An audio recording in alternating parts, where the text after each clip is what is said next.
Hello, Mazimba, Makadi. I hope mese muri right kumativi mana enyika. I am so happy to be back. And ndoda kutaura nemi nhasi nenyaya bookkeeping. Sekutaura kwandakaita last week. And then ndinotenda, thank you very much. Ndoda kutanga ndatenda vanhu vari kushare video yangu nevanhu vakandikuridzira kundi encourage. You don't know, that means so much to me, because vana veZimbabwe, tinoda nyika yedu, no matter where we are. Tinoda nyika yedu, rudo rwedu ruri panyika yedu. Saka ndikufara kuti ndikukwanisa kuti ndi impact vamwe vanhu. In my little ways, ndikutenda sterek vakandi encourage.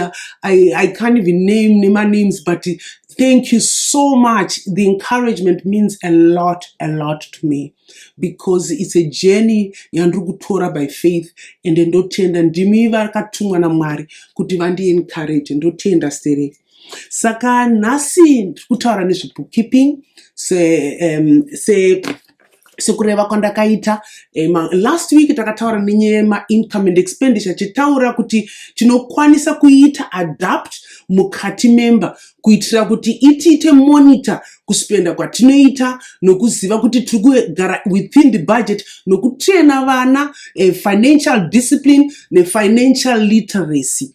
Saka isusu totenda. I thank you so much kuti vanhu vazhinji they found that very encouraging, and I pray kuti mese muri kutanga kuita now implicate maakutanga kuita kuzviita apply it to my families enyu. Kana mukaita any struggles, I'm there. Munogona kundi messenger mundiningirika mondipa. Ndichataura WhatsApp number yangu much later. And pane something interesting chandicha announce. Ndikuda kuzoita ma classes evana vadiki, and I hope kuti pane vana vacha apply, vacha kwanisa kuvapo. And I'm going to tell you the details right now. It's the plan is under construction. Saka ndichataura. Saka nasingataure nezvebookkeeping. Chii chinonzi bookkeeping? Bookkeeping kuchengeta records business transactions dzese dzinoitika mubusiness, and ndiyo beginning accounting process. Accounting kuti tiproduce zvinhu zvinozoita kuti maaccountants akwanise kuverenga, kureader, kana kuti mabanks kana vachida kutipa mari kuti vakwanise kuverenga, kuona kuti zvinotangira bookkeeping. Zvinotangira pakunyora, kutora zvinhu on a daily basis. Pane inonzi bookkeeping, tine inonzi sales day book, yokuti mazuva ese mune muchirekodha zvinenge zvatengeswa, mazuva ese muchitengesa. Kozoya purchases day book yokuti kutenga zvatinotenga. Handisi kutaura zvatinotenga zvese. Purchases zvinhu zvatinotenga, zvinhu zvatinotengesa, zviri part of what we sell. Purchases kana ari munhu anosona, zvinoreva kuti shinda dzamunotenga, materials amunotenga, ndo purchases iwayo, suppliers. Then kuzoyawo business rese rinofanira kunge rine petty cash book yokuti tumari tushoma tuye tunenge chibuda tuye, because hatingarambe hatinganyore machecks for small amounts tuyato. Saka pane kanonzi kagaba kadikidiki kanoiswa mari inonzi petty cash. Panotori neaccount inovhurwa inonzi petty cash, ndo yacho inobva inoiswa zvinhu zvema small expenses zvisina zvidiki. Then kozoya cash book pachayo. Cash book ndo bank book. Kazhinji kachona vanhu vazhinji vanongoti cash book, then inenge ine column yecash, kozoya column yebank. Saka ayo ndo macash. Kana tikaita munhu atibhadhara necash, kana atatengesera, kana ndikupa example yekusona, kana munhu atengesa tamutengesera akatibhadhara necash, tinongoisa momo. Akatibhanga tikamuti okay tipe check, tinongoloja. And these days kwane electronic, ndibva yangoenda straight in bank. Ndizvozvo ndo zvinodhila nezvozvo. Kumarecords kurekorda zvinhu zvese zviri kuitika mubusiness, handiti?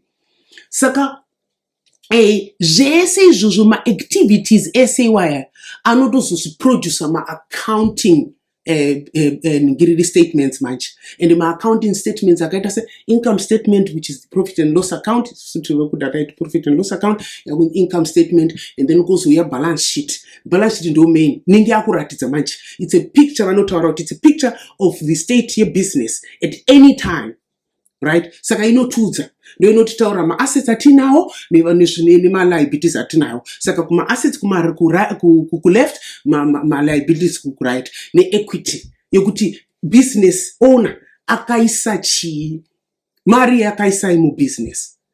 And that's zvangobata padikidiki papo. Chandiri kutaura ndechekuti business nemuridzi waro, they are two separate entities. It's very important. That is a very important law. Business nemuridzi waro, they are important.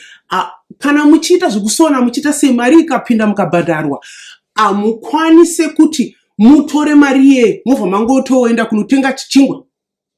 Aiwa. Because makukanganisa, makuita mess up everything. Saka mukasiya imimi kana mada kuti the best way kana mine business, even uriwo uri kutosona, right? Ndingopa example yekusona. Iwo uriwo uri kutosona, make sure kuti unozvipa pay, zvipe salary yaunoziva kuti iyi ndo mari. Salary yachona ndo yamunozoita se mozobudgeta nevana zvatakadzisari last week. But mari yekusona kwamunenge maita anonzi ma-sales. Saka anoenda ku-business. Saka munozvibhadhara kana iri once a month, kana muri zvibhadhare kuitira kuti business renyu muzive. Otherwise you will never be able to keep track of how much money you are making. And kana makuda kuzonokumbira mari kubank zvinozokunetsai, because mukazanganisa business nenhingiriri zvinokuomera. Saka it's very important to keep those things separate, because mari yamunotora out of the business inonzi drawings. Asi mukadecidewo futi kuti makutora mari kana kuti mapiwa mari somewhere else, isiri mari yabuda yabva mubusiness, mapiwa mari somewhere else, makuti rega ndi-inject, ndinoenda kunotenga machira, mari iyoyo yakunzi i-business equity, it's owner's equity. Saka which means the business owes you, because ma are two separate people. The business iri kukuita mari yawaisa inonzi owner's equity yoyo. Ndo saka ichienda kuma liabilities, because owner equity business accounting equation inonzi assets is equal to owner's equity plus liabilities. Murikuona, saka ma-assets ese atinawo, ma-machine ese zvese izvozvo takazvitenga ne either we borrow kana kuti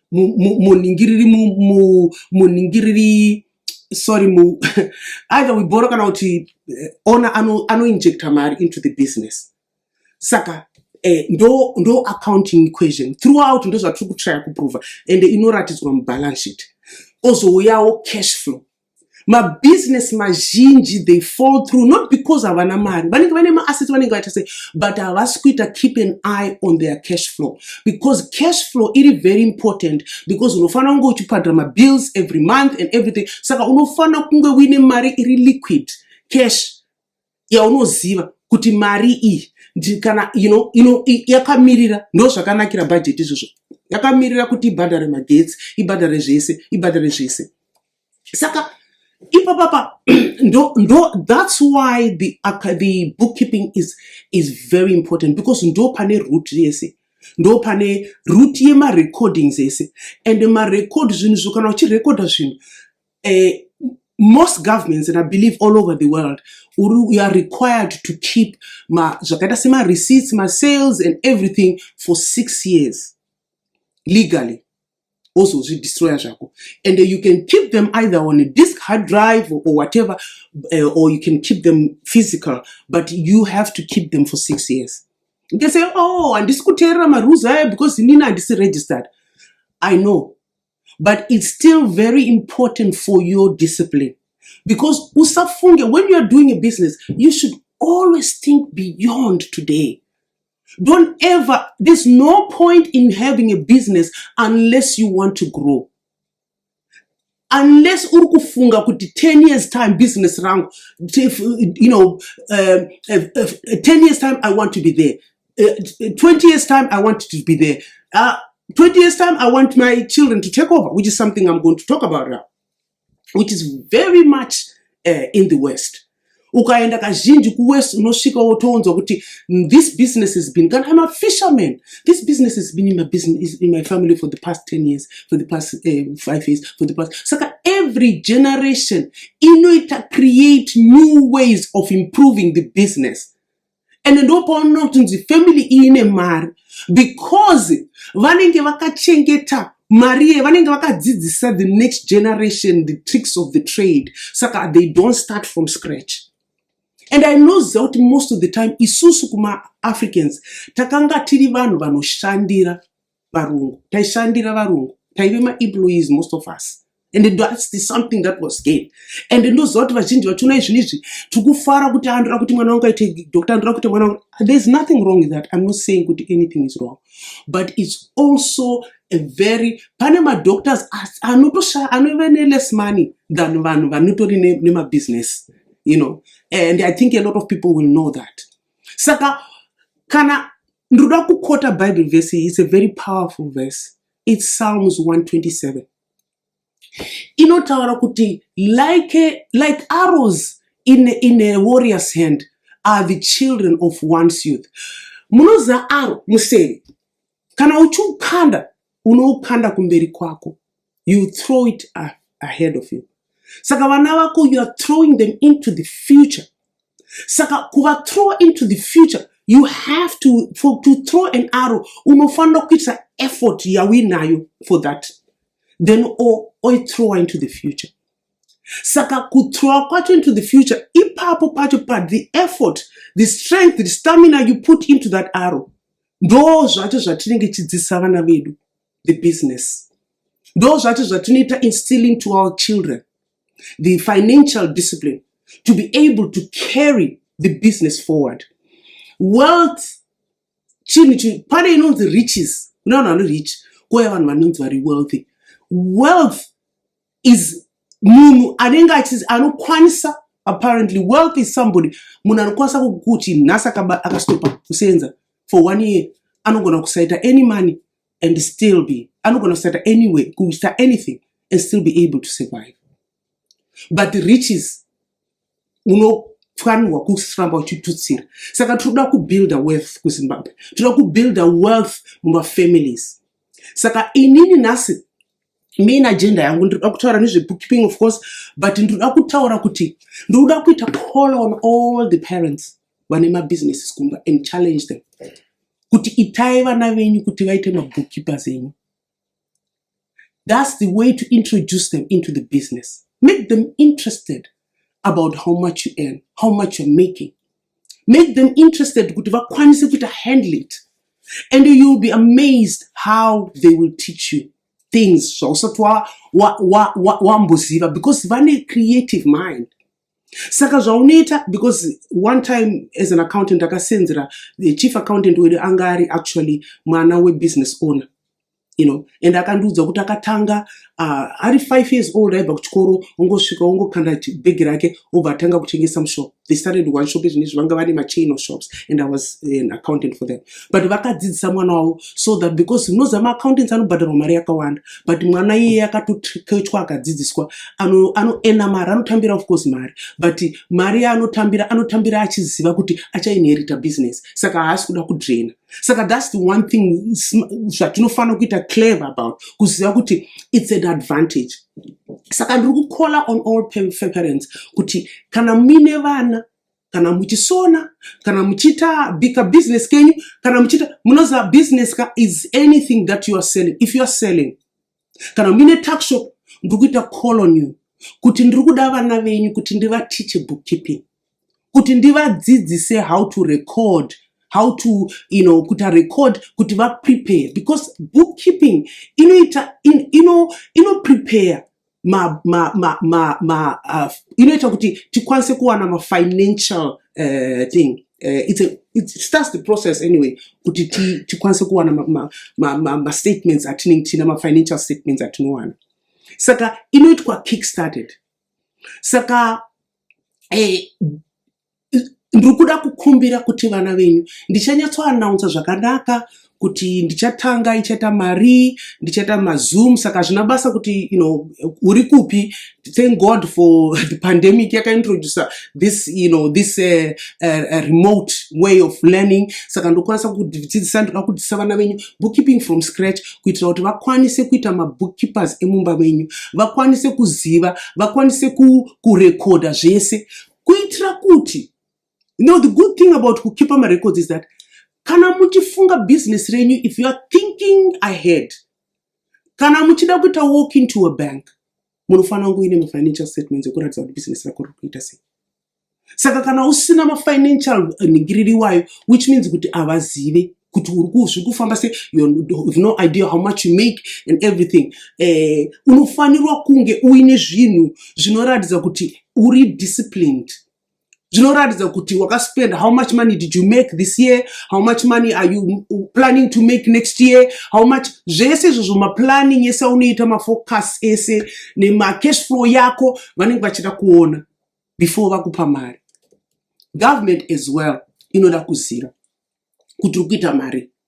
And I know kuti unogona kuti hatisi recorded, hatisi registered. I'm not forcing anybody kuva registered, but zvine advantage pakuti kana wakuda kuexpanda business yako unokwanisa kuenda kubank wotaura uine financial statements ako wovaratidza voona kuti munhu uyu ari kuprogressa. It is actually fruitful kuti tine invest, tinogaina something to invest in this person. Vanhu vazhinji vane mabusiness akakura, vese vana apo vakatangira mugaraji, right?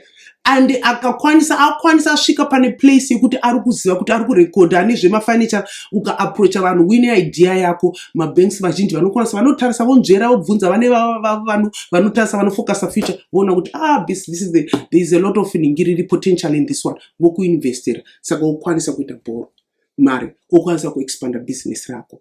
Saka it's very important kuve nemarecords. Saka ndichaita malessons iwaye vana. And ndikutenda because ndichangoningirika, ndinoda kutanga kutaura a few accounting tips before we go, right? Keep your business and your ningiri personal finances separate. Ndataura iyo, that is a very important rule. Business rako newe makasiyana, muri two different entities. Unoborowa kana uchitora mari out of the business inonzi drawings. Kana uchisa mari uri kuinjecta mari inonzi kana uinjecta mari inonzi owner's equity. And ndakuudza financial equation. And keep all your financial records. It's very important. Ndataura izvozvo that keep financial records ako ese for 6 years. Unoita file, and if you do it on a daily basis, kana mwana ari mwana wewe anobva kuchikoro omuti chifaila ndozvazvanasi ndozvatatengesa ndomasales ataita nhasi, please can you just do this, and iye anenge akuziva. And kana ndamuratidza kana tamuita anenge akuziva zvokuita zvokuti akurana, because munoziva even every business panenge paine a separate person anoita operations, manager kuzoya mumwe anoita bookkeeping are different. Saka zvinoti no two different minds. Zvese zvinotora a lot of mental ningiriri capacity. Saka ukakwanisa kuti mwana wako aite the accounting side, iwe obva waita zvokusona zvacho, kana uchiri kuita zvokusona zvoreva kuti you will be a force to be reckoned with. Nemato very powerful mese makukwanisa akuziva kuti masales tosatengesa mari yakati, and kana achikumbira mari aware kuti mama havana kuita make that much money today this year. Oh, I can't ask for this. Saka anenge akuita very aware, very business aware, and ndo zvatiri kuda kutsvaga kuti tiite, kuti tizive kuti tichengete mari, kuti business rigare riri mumba as far as possible. Okay? Keep detailed records, please. marecords anofanira kuita detailed. Kana tichinyora ndichavaratidza chinonzi journal, unofanira kuisa description yekuti chii, transaction yacho chii, because unogona kufunga kuti ndichazozviziva, but kana munhu akutarisa anofanira kuziva, another eye anofanira kukwanisa kuziva kuti zvisvi ndezvekuda, because tikada kuabbreviata too much zvinoita kuti kana iwe usipo waenda somewhere hapana munhu achaziva kuti chii chaitika. Your bank and cash check, okay, my payments daily, kubenka mari daily. Apana mari inofanira kugara mumba. The last is just make sure kuti mari yako mari yenyu munoiloja every day. Obviously, for the obvious reason, security and the fact that kwanisa kuita, you can end up mari yacho nama kuita, use it for other things and everything. And of course, because if the more you use your bank account, the more mari yako ichienda through the bank account, the easier it is for the bank manager to actually see, first of all, discipline yenyu yemari, and secondly, kuti, how the business is progressing, because you really want to make sure kuti your bank manager sees that you are a profit-making, entity. Saka, and just to say this as well, ndisanda buda kuti kana accounting equation and taura, it's a very simplified. It gets very complex as the company grows. Inenge yakuta defined in a much broader sense. Saka the way I defined it is just a simplified. You can go taura about a sole trader, because my business is there's different incorporated in different ways, and there's liabilities, different ways of liability on different. I will do that on another day, but today tukuda kungotaura nenyaya yekuti ma records anofanirwa kukipwa, and ma records kukipa ma records kunotibatsira pa discipline, kunotibatsira pakuti tizive kuti how much we are making, kunotibatsira ku plan for the business for the future. And kana nchitaura business, I want to stress that I'm including to my small businesses. It doesn't matter how small it is. If you start to controls and my business and everything, to be really invested in trying to make sure that you record, in trying to make sure that you want a picture at every a step how your business is progressing. And this is done through bookkeeping. The bookkeeper, although can I start with my accountants, I'm not just one of the lowest person, but in the I know my prime books of entry. The initial person, I know better document, I know the document, I know my books, I know a holder, and this is a very important. So I do not tender sterek in the tender nasi, and I hope that the taura jaku encourage, and as well that you learned something, and it's so important kuti ndikuzivisei kuti business kuti ndoda kuti I want to end by saying this.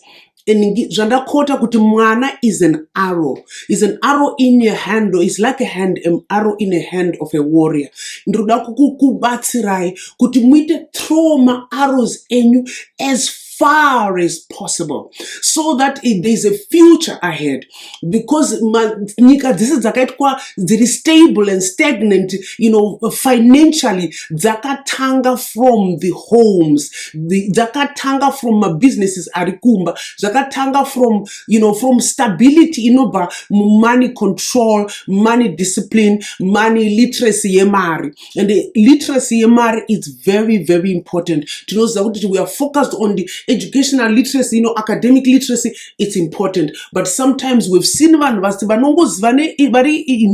financially literate sometimes they will go further than very academic literacy. Saka tukuda kutiti ndikubatri papo saka ndicha ku update nema classes andinenge nchita.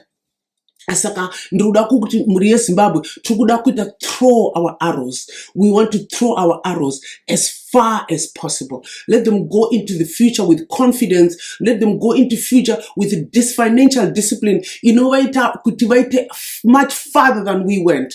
Saka ndinotenda stereke, and once again I really want to thank vanhu vari kundisupporta, vanhu watch a video yangu, and the people who are sharing it. I promise you we are going to have a beautiful journey together yokudzidzisana nenyaya yemari, nenyaya financial discipline, financial literacy, and kuti tivake nyika yedu yeZimbabwe, our beautiful country. Ndatenda chaizvo. I thank you so much. Thank you for tuning in, and honestly, I'm so grateful for the bottom of my heart. So bye bye Zimbabwe. I love you so much wherever you are. I love you so much. Have financial discipline. Thank you.